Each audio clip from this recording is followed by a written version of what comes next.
All right, now we're gonna look at "Break the Law" by 21 Savage for today's song of the day. This is the second track on his newest project, "I Am Greater Than I Was." The first song on the album is "A Lot," which I really liked. Liked it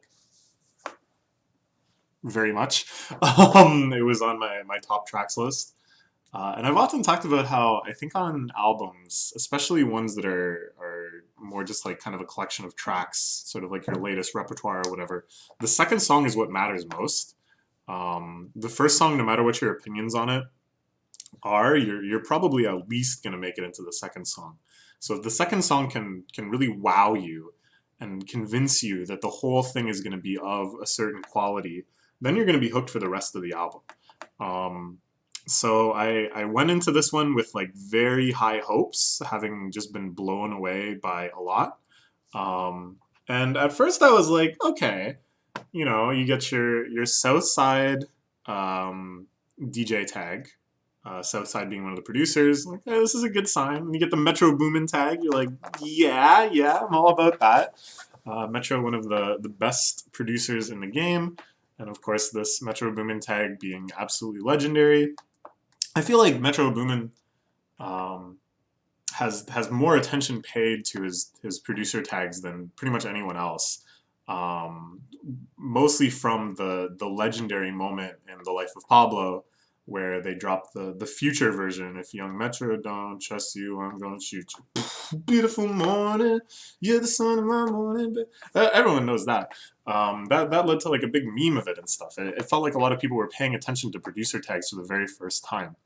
And this one, which is like his more classic one, sampling Young Thug, for me, this is like the Metro Boomin tag. So it always gets me super pumped when I hear it.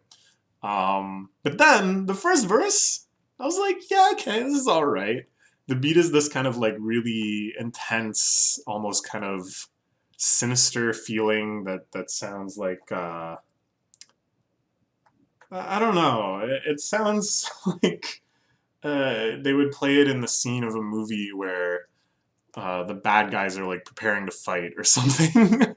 And it just didn't like inspire me that much. Like it kind of felt a little flat and redundant. Um, 21's flow on it is like okay. It's like the sort of thing he does a lot with like a heavy kind of ad lib usage and this feeling of like lines kind of being truncated and then almost like a conversation with the ad lib track afterwards and just that like really kind of cold menacing feeling.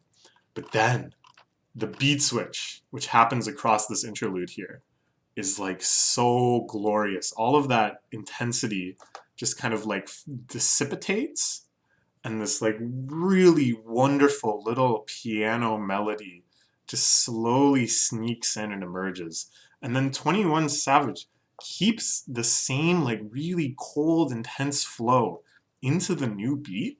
And it's like it's just such a cool feeling. That he kind of keeps the same intensity and the same general sense of flow, but it evolves a little bit. There's this kind of like blooming feeling of complexity where it goes from like a very strictly kind of patterned flow into something that kind of like variates and I don't know. It's really cool. But the part I wanted to talk about that just like hits me every single time is we talked about two of the big Metro Boomin tags. Metro Boomin wants some more. The Young Thug one, and if Young Metro don't trust you, I'm gonna shoot you. The future one. There's also the future Young Metro, Young Metro, Young Metro, which he hasn't used for quite a while. But then, do you know about the secret Metro Boomin tag? This one I only really started noticing when I was listening to his album last year. But looking back, I think it's actually on a ton of his tracks going back through his whole career. It's the girls laughing. There's this like little sample, and he usually mixes it like very quiet and kind of like anticlimactically, where it's not following on a major downbeat or something, but staggered a little bit later than you would expect it. There's suddenly just this like very kind of giggly melodic laughter that he uses. It's the same sample every time. And he often doesn't use it where the normal producer tag would go. Like sometimes he uses to kind of echo the normal producer tag, but but excuse me. But usually it's like more deep into the song. After something like a beat switch, he'll just throw it in very subtly. And I think it's like just a little added signature for moments that he's like really proud of. I think that's so cool. I want to like go through and catalog every usage of Metro Booming using this laughter sample. There's another one he uses too, which is like a man's laughter, and it's almost like a Vincent Price sort of ghoulish laugh. But that one doesn't seem as common, and that one I think is used more in like normal spots, whereas the girl's laughter is used much more just kind of like as a nod. And it's the feeling is like that because I found this section so good and that I always like hyper focused when it was coming on because I knew that I was going to be like really pumped up by it. That I was able to catch this sample, you know? So it's almost like just a little clue just for those people that their tastes align with his. That he's saying like, yeah, this one was good, wasn't it? Like, yeah, you heard it, right? The thing it actually reminds me the most of is something in a totally different genre, which is World's End Girlfriend. He does this. It's just like an open guitar chord that like resonates really well.